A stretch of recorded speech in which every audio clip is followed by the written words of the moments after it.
Bonjour Monsieur De Villennes. Bonjour. En une phrase, comment vous pourriez expliquer un climat à quelqu'un qui ne connaît pas du tout le monde du vin?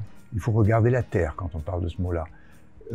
Notre président du comité de soutien, Bernard Pivot, avait un mot très joli là-dessus, en disant qu'en Bourgogne, quand on parle de climat, on ne regarde pas vers le ciel, on regarde vers la terre. Et où sur la terre, on découvre des parcelles, les unes à côté des autres, toutes sur un coteau, et qui, chacune, de manière non visible, parce qu'il n'y a pas la nature n'a pas tracé de limite que l'on peut voir directement, mais où chacune de ces parcelles, à cause de tout un ensemble d'éléments du sol, de l'air, du travail que fait l'homme dessus, fait un vin qui a un caractère particulier. Voilà, un climat. Alors bien sûr, dans un climat bourguignon, le climat lui-même a beaucoup d'importance, parce que la vigne est produite à partir de la terre et de l'air. Donc le climat a de l'importance, mais le mot dépasse ce terme de climat climatologique pour désigner une parcelle de terre avec son caractère spécifique particulier. Ce qui est quand même hallucinant, c'est qu'il y a quasiment plus de 1500 climats qui sont différents. Mais pourquoi on va dire qu'ils sont aussi uniques en Bourgogne, contrairement à ailleurs? Dans la côte qui a été classée au patrimoine mondial, il y a c'est une succession de coteaux qui va de Dijon au Marange, au sud de Centenay, et où la nature a créé sur ces coteaux cette sorte de patchwork, de palimpseste, de puzzle, grâce à des évolutions géologiques qui sont extrêmement anciennes et qui ont fait que peu à peu ce puzzle s'est constitué au fil des millions d'années. La nature a créé ça. Et la chose miraculeuse et presque magique, on peut dire, c'est qu'à partir d'un certain moment, les hommes, peu à peu, ont réalisé que cette diversité existait, cette diversité dans l'unité, on peut dire, parce que c'est complètement divers, mais tout ça est ensemble. Et l'homme a réalisé que c'était là. Et peu à peu, ça a pris bien sûr des générations et des générations, mais où les savoirs se sont succédés. Donc il n'y a pas eu de rupture, pour arriver à cette connaissance, en fait, des connaissances intimes donc il y a une certaine précision qui s'est faite au fur et à mesure. Voilà, tout à fait. Oui, parce que ça a été, ça a commencé, c'est très difficile à dire. On fait du vin depuis les Romains, depuis les Gallo-Romains, 3e siècle, 4e siècle, mais c'est vraiment à partir du Moyen-Âge que le pinot noir s'est imposé comme cépage capable de produire des vins fins. Des circonstances historiques ont fait qu'il fallait produire des vins fins, parce que pour les vendre, là où il y avait des marchés qui étaient capables de les acheter, il fallait que ce soit des vins de qualité. Et ça a orienté la Bourgogne dès le départ vers cette idée de qualité. Et puis peu à peu, il y a eu la réalisation de la différence qui existait entre les climats, de la hiérarchie qui existait entre eux aussi.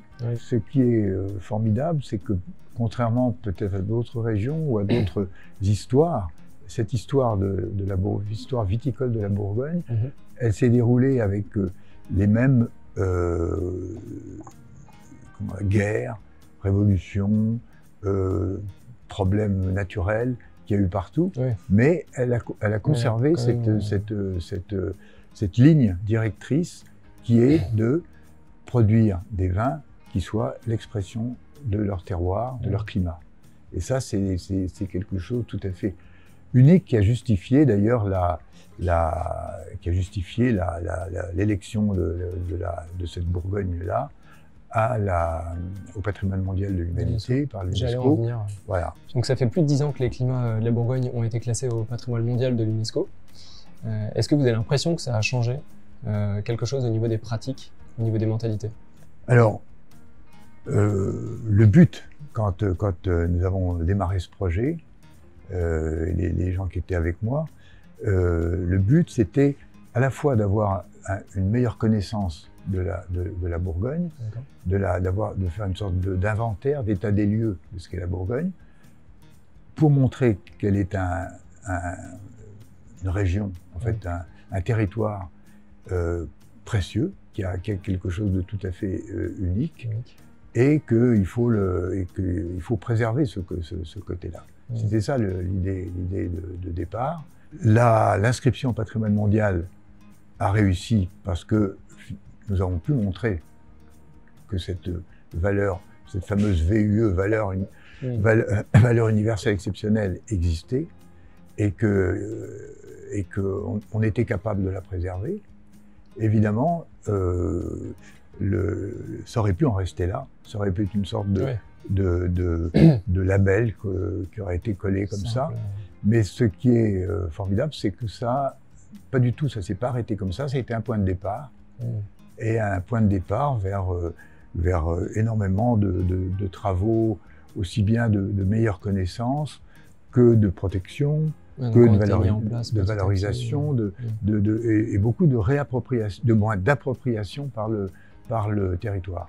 Voilà, tout ça a été quelque chose qui progresse sans arrêt et en fait l'équipe que nous avions pour la candidature, qui était une équipe compacte et très efficace, s'est pas mal développée. Il y a plus de personnes qui y travaillent, toujours aussi efficaces.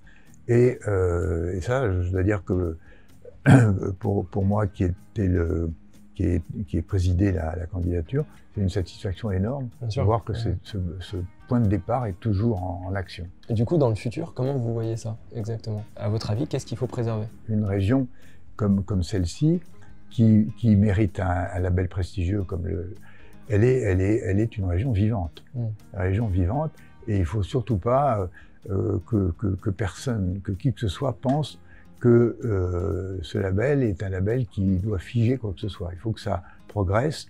La Bourgogne a toujours été une région qui est allée de l'avant, mais il faut que ce progrès se fasse dans un cadre qui respecte les traditions, tout ce que nous savons parfaitement dans notre cœur, qui est nécessaire pour que les climats continuent à être produits avec le même succès, si vous voulez. Ça, c'est quelque chose que je pense que tous les vignerons savent bien.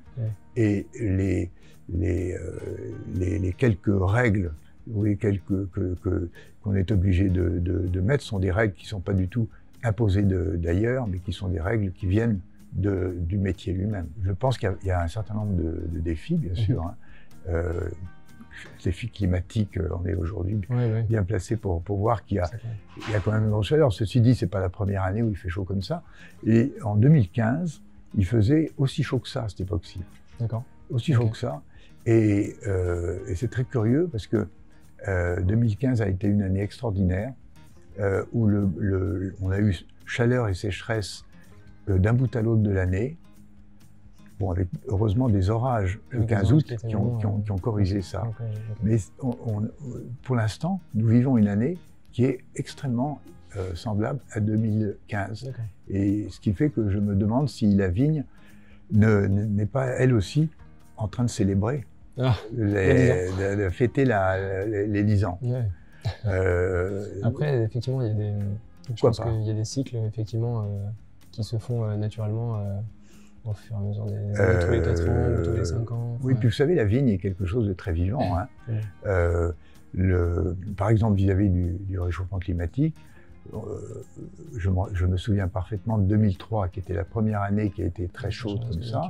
En 2003, les après-midi, dès le mois de juin, on voyait la vigne qui souffrait, les feuilles penchées un peu comme si elles allaient montrer qu'elles n'étaient pas mourir. Mais, et bon, heureusement, la nuit, les nuits fraîches remettaient ça en course. Mais malgré tout, c'était très, très inquiétant. Cette année, déjà en 2015, la vigne a supporté la chaleur beaucoup mieux. Il y a donc vraiment une adaptation de la vigne. À nous de l'aider, hein, mais il y a vraiment une adaptation. Il ne faut pas penser que la vigne subit les choses comme ça, elle les subit, mais elle réagit. Elle s'adapte mieux que nous. Elle est peut-être mieux que nous. Oui. La vigne, elle aime la sécheresse, elle aime la chaleur, pas trop, parce qu'au bout d'un certain temps, notamment quand elle a ses raisins, elle commence à... Là, actuellement, je pense qu'elle souffre même pas vraiment de la chaleur, mais quand elle aura les raisins en train de mûrir, là, oui, elle risque de souffrir s'il fait vraiment trop chaud.